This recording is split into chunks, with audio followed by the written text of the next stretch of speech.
इस बार hot seat पे हमारे साथ हैं एक खास मेहमान, दिल्ली की पूर्व मुख्यमंत्री, केरल के पूर्व राज्यपाल शीला दीक्षित जी। शीला जी, IBN चैनल से बात करने के लिए बहुत बहुत धन्यवाद। सबसे पहले मैं ये पूछूंगी, और आपकी शुरुआत दिल्ली में एंट्री एक विवाद से शुरू हुआ। आपने हाल में ये कहा कि बीजेपी को यहाँ पे सरकार बनानी चाहिए। आपके पार्टी में मतभेद हुआ, लेकिन 2 विधायक कांग्रेस के आपके साथ समर्थन रखते हैं।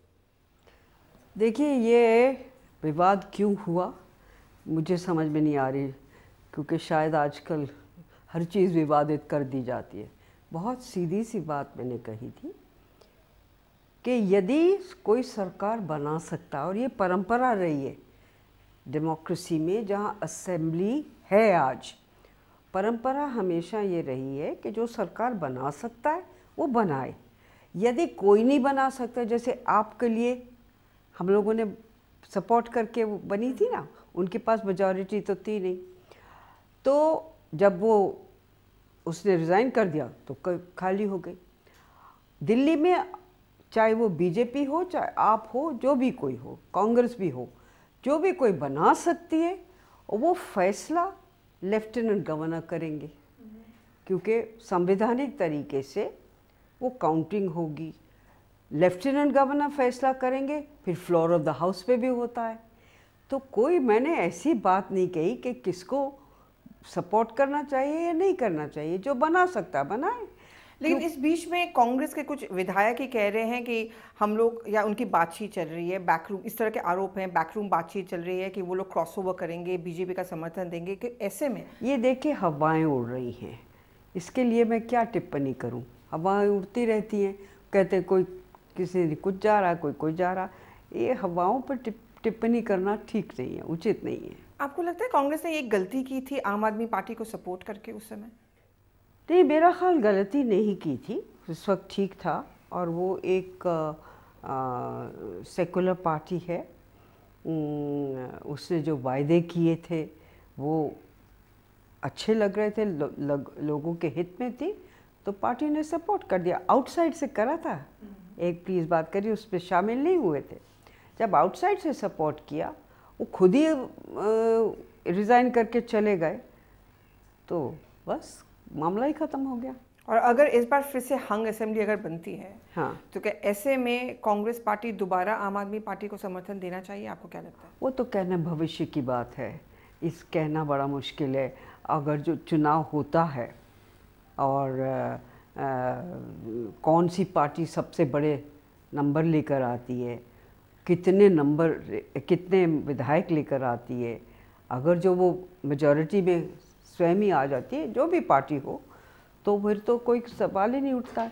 और जब परिस्थिति ऐसी आएगी कि फिर इस तरह से एक बड़ा मिक्स्ड सा रिस्पांस मिलेगा, तो फिर तय करना पड़ेगा।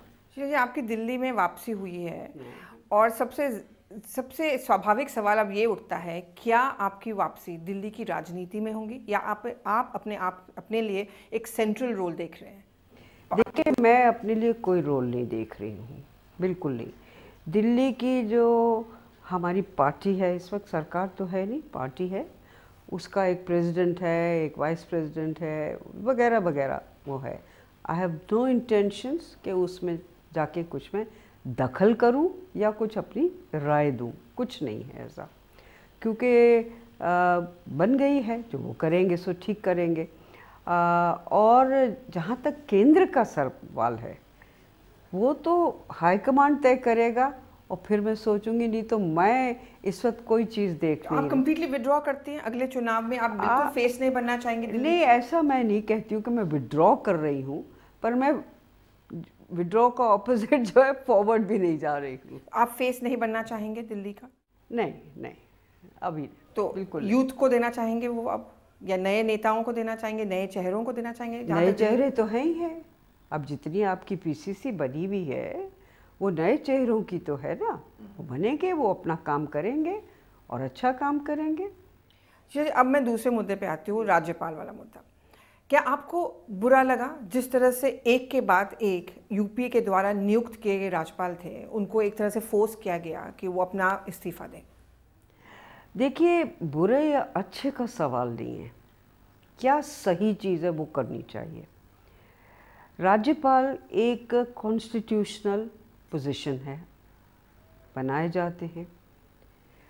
सरकारें बदली तो आप बदलिए, और वो भी आप सिलेक्टिवली करते हैं कि भाई फलां को हम हटाएंगे, फलां को नहीं हटाएंगे, कुछ चल रहे हैं कुछ नहीं चल रहे हैं। और फिर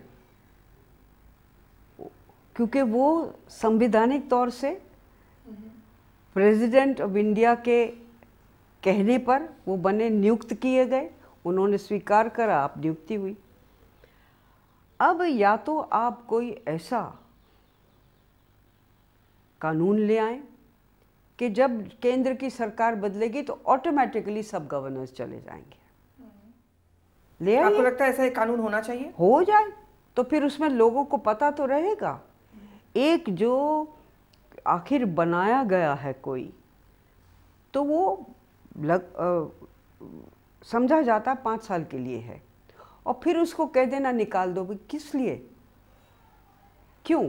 क्योंकि राज्यपाल का कोई सरकार से या एडमिनिस्ट्रेशन से लेना देना नहीं होता है। मैं तो 6 महीने देख कर आई हूँ। हाँ, आप वाइस चांसलर हैं यूनिवर्सिटीज़ के, कॉलेजेस को, इस यूनिवर्सिटीज़ के आप चांसलर ज़रूर हैं, उसकी फाइलें आ जाती। बाकी जो मिनट्स होते हैं वो एक संवैधानिक तौर से लेफ्टिनेंट गवर्नर साइन करता है, जिसे प्रेसिडेंट ऑफ इंडिया साइन, वो स्टेट में करता है प्रेसिडेंट ऑफ इंडिया। लेकिन ये आरोप हमेशा से लगता आया है, और इस पे यूपी पे भी दोष लगा है और कांग्रेस पार्टी पे भी दोष लगा है कि राज्यपाल का जो पोस्ट है वो एक तरह से एक पॉलिटिसाइजेशन हो गया है। अब देखिए, वो पॉलिटिकल है, it is really meant to put somebody who has some background, कोई जिसका कोई एक अच्छा नाम हो, जिसने अच्छा काम किया हो, उनको बनाया जाता है। पॉलिटिकल लोगों को बनाया जाता है, ठीक है, बनाते, जो सरकार ठीक समझती हो करती। पर इतना मैं आपको कह दूँ, कोई ये समझे कि वो राज्यपाल कोई एडमिनिस्ट्रेशन में कुछ उसका दखल हो सकता है, नहीं होता है। क्योंकि कहीं जगह कोई सी सरकार होती है, वो चीफ मिनिस्टर का काम होता है, उसके कैबिनेट का काम होता है।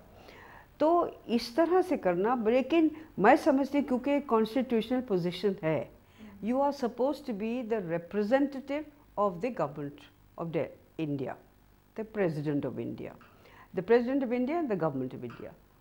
उसको आप उसकी गरिमा को मत कम करिए please, because it's a very very important position for the state, your citizen number 1. So उसकी गरिमा को आप कम करते हैं। मेरे गैर इंतफाकी इसी से है कि भाई I don't agree with it. All right, you make it a president और you bring out a law saying कि भाई जो गवर्नर एक सरकार ने नियुक्त करते, यदि वो बदल गिर जाती है, दूसरी सरकार आती, तो ऑटोमेटिकली सब गवर्नर्स भी चले जाएंगे। तो फिर ये क्यों कईयों को हटाया, कईयों को नहीं हटाया, कुछ गवर्नर के ऊपर केस कर दिया आपने, कुछ को डिसमिस कर दिया। और एक गवर्नर ने उल्टा केस किया, अजीज कुरैशी, उत्तराखंड के राज्यपाल। क्या आपने कभी नहीं सोचा कि आप अजीज कुरैशी के साथ? ये नहीं सोचा, क्योंकि मैं समझती हूँ कि ये बहुत ही it's a very highly respected place. Governor को इन चीज़ों में मैं नहीं पढ़ूंगी, बाकी कोई पढ़े, वो उनकी सोच है। और दूसरा ये है कि जैसे आपने जैसे कमला बेनीवाल जी का केस है, उनको पहले आपने कहीं और ट्रांसफ़र कर दिया, ठीक है, आपने कर दिया, उन्होंने स्वीकार कर लिया, फिर उनको आप डिसमिस करते हैं, पौंडीचेरी गवर्नर को भी आप डिसमिस करते हैं। तो ये आप व्यक्तिगत जो आपकी राय बने, उस पर एक उंगली आप उठाते हैं गवर्नर के ऊपर, जो नियुक्त किया गया है, जिसने ओथ ली है। तो ये मेरा मतलब है कि उसकी गरिमा को मत खराब करिए। और अगर जो करना ही है, ये आपका राय बनती है सब पॉलिटिकल पार्टीज़ की, पार्लियामेंट की, या जो भी आप तरीका ठीक समझें, प्रेसिडेंट ऐसा बना दें कि भाई जैसे गवर्नर, नई सरकार आएगी, ऑटोमेटिकली गवर्नर सब समझ जाएंगे भैया हमारा टर्म खत्म हो गया। पर क्या आपके ऊपर कोई दबाव था? क्योंकि लोग ये भी कहते हैं कि लास्ट राज्यपाल इन सेंस थे, आप रिज़ाइन नहीं करना चाहते थे, आप ट्रांसफ़र के लिए भी मंजूर नहीं थे, क्या केंद्र सरकार की तरफ से? देखिए, उन्होंने जैसे मेरे से बात करी एक होम सेक्रेटरी, तो मैंने कहा देखिए, मैं मेरी एक कॉन्स्टिट्यूशनल पोजीशन है और जो तरीका होना चाहिए उस तरीके के मुताबिक मैं चलूँगी। इतना कहा बस मैंने, उसके बाद उन्होंने कुछ नहीं कहा। और क्योंकि मैं आपको सही बता रही हूँ कि ये कोई नहीं है कि भैया बहुत सारा लालच था, कम व्यक्तिगत मैं तरीके से बोल रही हूँ आपसे कि भाई मैं रहूँ यहाँ पर, क्या था, कुछ ऐसी चीज़ नहीं थी। और लेकिन उस पोजीशन को एक कोई सरकारी अफसर फ़ोन करके कहे जी आप अपना रेजिग्नेशन भेज दो, तो मैं समझी वो शीला दीक्षित की तौहीन नहीं थी, वो गरिमा एज अ गवर्नर की थी। कुछ लोग ये भी कहते हैं कि आपको धमकाया गया, आपके खिलाफ केस खोल देंगे, ऐसा कुछ क्या ये एक डर था कि केंद्र सरकार विंडिक्टिव हो सकती है? सीडब्ल्यूजी के केसेस इतना हुआ तो और ये भी सोचा। फिर उस वक्त सुप्रीम कोर्ट का भी रूलिंग आया था, तो ये था कि भाई सुप्रीम कोर्ट का रूलिंग भी है, क्या उस पर वो तवज्जो देंगे या नहीं देंगे। नहीं दी उन्होंने, तो मैंने फिर उनको लास्ट टाइम जब मिली थी तो मैं कह गई थी कि भैया मैं 4 तारीख को रिज़ाइन करके आ जाऊंगी, क्योंकि मेरा सब वहाँ छोड़ा बहुत पैकिंग वैकिंग जो है, कुछ कमिटमेंट्स थे। 15 अगस्त बीच में आ रहा था, उसके बाद मैं चली आऊँगी 4 अगस्त को, और 4 सितंबर को मैं आ गई। लेकिन ये आरोप भी लगता है, और खासतौर पर आम आदमी पार्टी ने आरोप आपके ऊपर लगाया था कि आपको एक पॉलिटिकल इम्यूनिटी दी गई थी और इसलिए आपको बतौर राज्यपाल केरल भेजा गया था, और अब आप वापस आ रहे हैं दिल्ली, और ये एक डर है कि ये वाला केसेस आपके खिलाफ खुल सकते हैं। क्या इस बात से आपको थोड़ी सी चिंता है? कौन से केसेस बताए तो, कौन से केसेस? इनका कहना है सीडब्ल्यूजी के केसेस। सीडब्ल्यूजी के केसेस क्या है? जो सीएजी ने लिखा था जब हमारी सरकार थी, सब जवाब दे दिया, वो जवाब कबूल हो गए, कुछ हमारा नहीं था, कुछ भी नहीं था। अगर जो होता तो गवर्नर तो मैं 6 महीने पहले बनी, उससे पहले ही कुछ कर देते भाई। और मैं आपसे एक अफसोस से एक बात कह रही हूँ कि किसी के ऊपर कोई लांछन लगाना चाहे कुछ भी कर दे।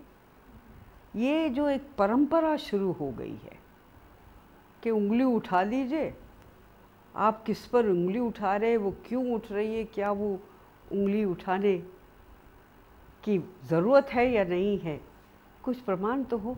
तो क्या होता है, एक इम्प्रेशन जाता है न केवल देश में बल्कि सारी दुनिया में कि यहाँ सिवाय करप्शन के और कुछ होता ही नहीं है। अब लेते हैं छोटा सा ब्रेक, और ब्रेक के बाद शीला दीक्षित से खास बातचीत का सिलसिला जारी रहेगा।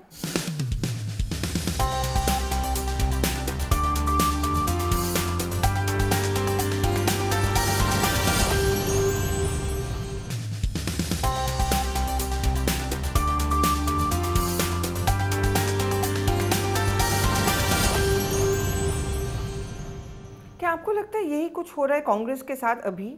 जैसे हाल ही में विनोद राय ने कहा है कि पूरा 2G स्कैम के पीछे डॉक्टर मनमोहन सिंह या प्रधानमंत्री जिम्मेदार हैं, और अगर वो चाहते तो इसको रोक सकते थे।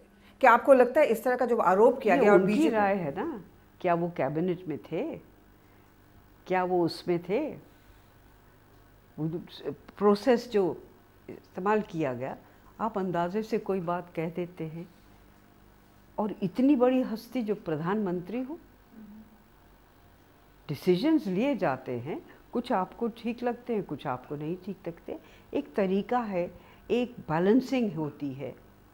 You have a legislature, parliament, you have a government, you have a bureaucracy, you have institutions, you have the courts, judiciary है। तो ये सब चीज़ों को देखकर आप करते हैं कि ऐसे ही किसी 10 साल प्रधानमंत्री रहे और अब आप ऐसे ही बोल रहे हैं। अच्छा, आप मुख्यमंत्री थी, आप in sense captain of the ship भी होती हैं। जब आपने ये चीज़ें देखी थी तब आप कह देते भाई। पर आपके खुद के एक कैबिनेट मंत्री, आपके खुद के पार्टी के सदस्य कमलनाथ ही ऐसा आरोप लगाते हैं और उंगली उठाते हैं। देखिए वो क्या बात कर रहे हैं उसका मैं जिम्मेदारी ना ले सकती हूँ, ना टिप्पणी कर सकती हूँ। सबके अपनी, क्योंकि सबका अपना अपना एक्सपीरियंस होता है। देखिए प्लीज़ रिमेंबर वन थिंग कि जो जिसका दृष्टिकोण होता है और एक्सपीरियंस होता है, लेकिन आरोप चरित्र पर किसी के लगाना मैं समझती हूँ वो गैर जिम्मेदारी का काम नहीं है। उससे भले ही आपको फ़ायदा हो जाए थोड़े दिन या कुछ आप कह चुके हैं, लेकिन I believe in positive thinking. काम हुआ कि नहीं हुआ? आप CWG की बात करते हैं, शुंगलू कमेटी भी आ गई थी, उस पर भी कुछ नहीं हुआ। अब मैं कहती हूँ कि गेम्स अच्छे हुए, सराहे गए, सारी दुनिया ने देखा उनको, हमारे मेडल्स आए, और उसमें सिर्फ एक दिल्ली सरकार नहीं थी, स्पोर्ट्स मिनिस्ट्री थी, अर्बन डेवलपमेंट मिनिस्ट्री, DDA थी। ये सब चीज़ों को मिलकर अपना अपना काम सबने किया। हमारा कोई एक स्टेडियम था, किसी और ने कोई दूसरा स्टेडियम बनाया, कुछ DDA के बने हुए थे, कुछ स्पोर्ट्स अथॉरिटी के थे, कुछ दिल्ली सरकार के थे। बनाए कि नहीं? अच्छे से अच्छे स्टेडियम बन गए।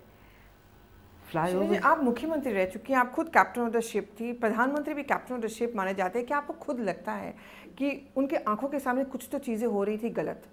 क्या उनको थोड़ा सा और इंटरवीन नहीं करना चाहिए था? मैं प्रधानमंत्री के बारे में नहीं कह सकती हूँ because I don't know, but अपने बारे में ज़रूर कह सकती हूँ कि जब जब हमें कोई चीज़ लगी कि ये ठीक नहीं है, देखिए डिसीजन एक प्लान होता है, डिसीजन ये बनना है वो नहीं बनना है, एक फ्लाईओवर बनना है, ऐसी दिल्ली को सजाना है या खूबसूरत करना है या अपग्रेड करना है। खूबसूरत सजाने की बात छोड़िए, अपग्रेड करना है, उसमें आपने किया।